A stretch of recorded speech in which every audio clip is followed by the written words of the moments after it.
बिस्मिल्लाहिर्रहमानिर्रहीम। अस्सलाम वालेकुम वरहमतुल्लाहि वबरकातुहू। खाना काबा में तांबे के दो बुत थे। उनके नाम असाफ और नायला थे।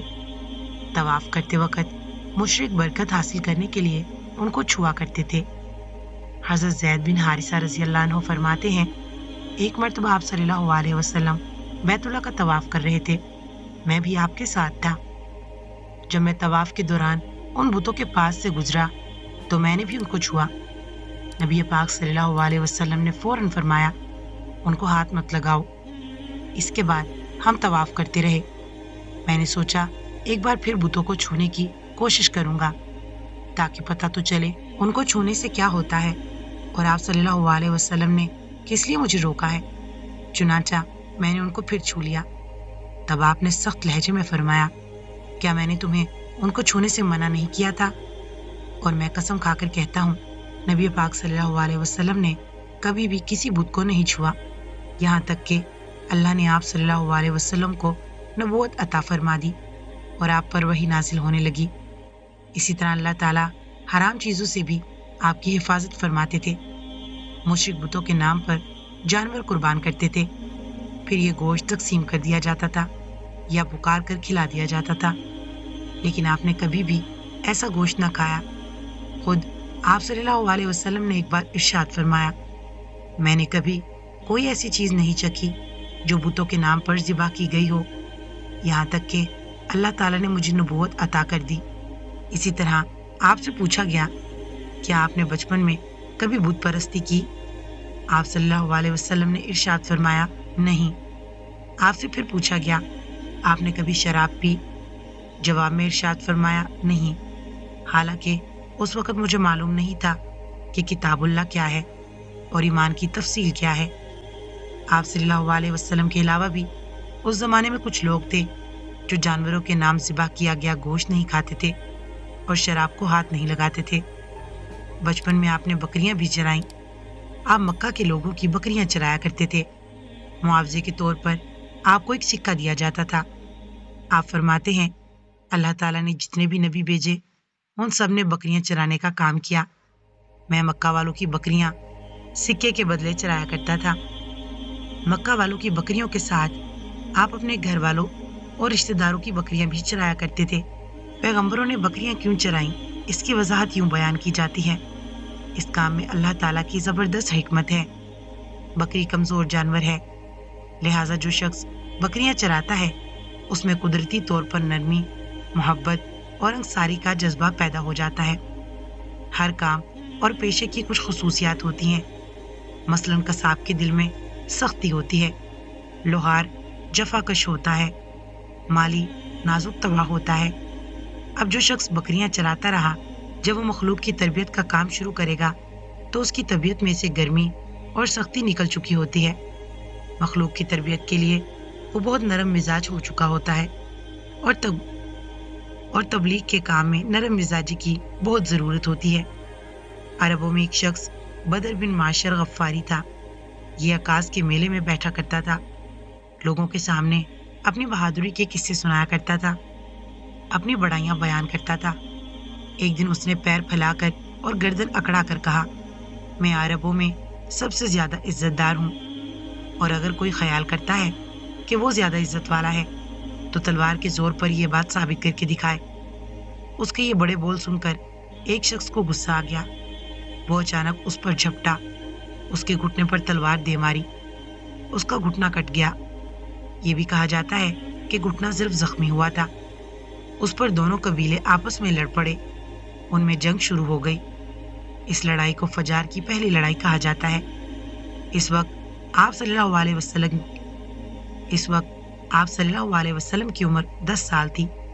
फजार की एक और लड़ाई बनु आमिर की एक औरत की वजह से हुई। उसमें बनु आमिर बनु कनाना से लड़े, क्योंकि कनाना के एक नौजवान ने उस कबीले की किसी औरत को छेड़ा था। फजार की तीसरी लड़ाई भी बनु आमिर और बनु कनाना के दरमियान हुई। ये लड़ाई कर्ज की अदायगी के सिलसिले में हुई। फजार की इन तीनों लड़ाइयों में नबी करीम सल्लल्लाहु अलैहि वसल्लम ने कोई हिस्सा नहीं लिया। अलबत्ता फजार की चौथी लड़ाई में आपने शिरकत फरमाई थी। अरबों के यहाँ 4 महीने ऐसे थे कि कि उनमें किसी का खून बहाना जायज़ नहीं था। ये महीने ज़ुल्क़ाइदा, ज़ुलहज, मुहर्रम और रजब थे। ये लड़ाइयाँ चूँकि हुर्मत के उन महीनों में हुई, इसीलिए उनका नाम फजार की लड़ाइयाँ रखा गया। फजार का मायने बेगुनाह, यानी ये लड़ाइयाँ उनका गुनाह था। चौथी लड़ाई जिसमें नबी करीम सल्लल्लाहु अलैहि वसल्लम ने भी हिस्सा लिया, उसका नाम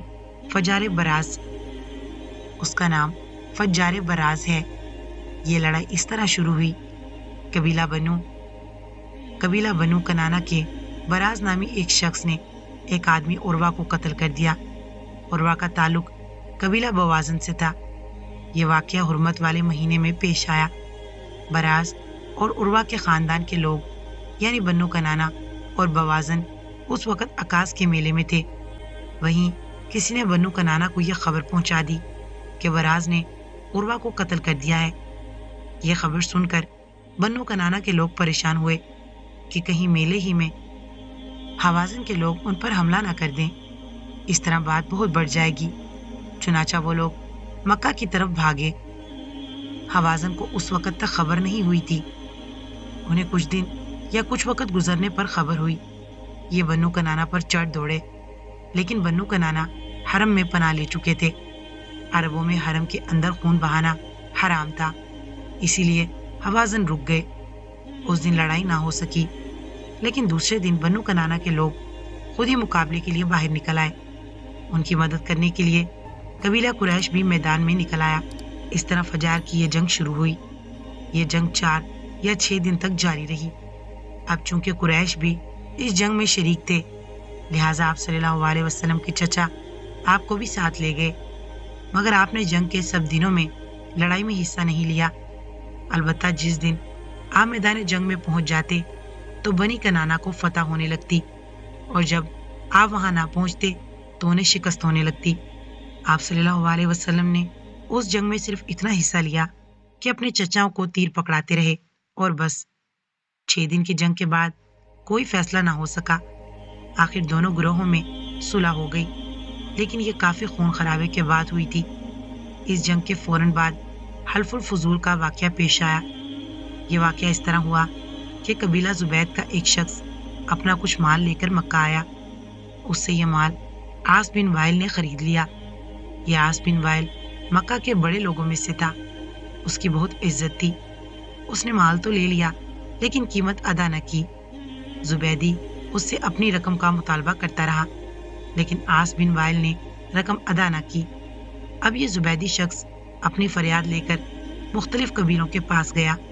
उन सबको बताया कि आस बिन वाइल ने उस पर जुल्म किया है, लिहाजा उसकी रकम दिलवाई जाए। अब चूंकि आस मक्का के बड़े लोगों में से था, इसीलिए उन सब लोगों ने आस के खिलाफ उसकी मदद करने से इनकार कर दिया।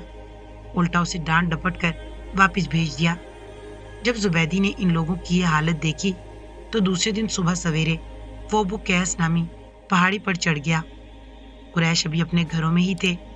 ऊपर चढ़कर उसने बुलंद आवाज से चंद शेर पढ़े, जिनका खुलासा ये है: ऐ फहर की औलाद, एक मजलूम की मदद करो जो अपने वतन से दूर है और जिसकी तमाम पूंजी इस वक्त मक्का के अंदर ही है।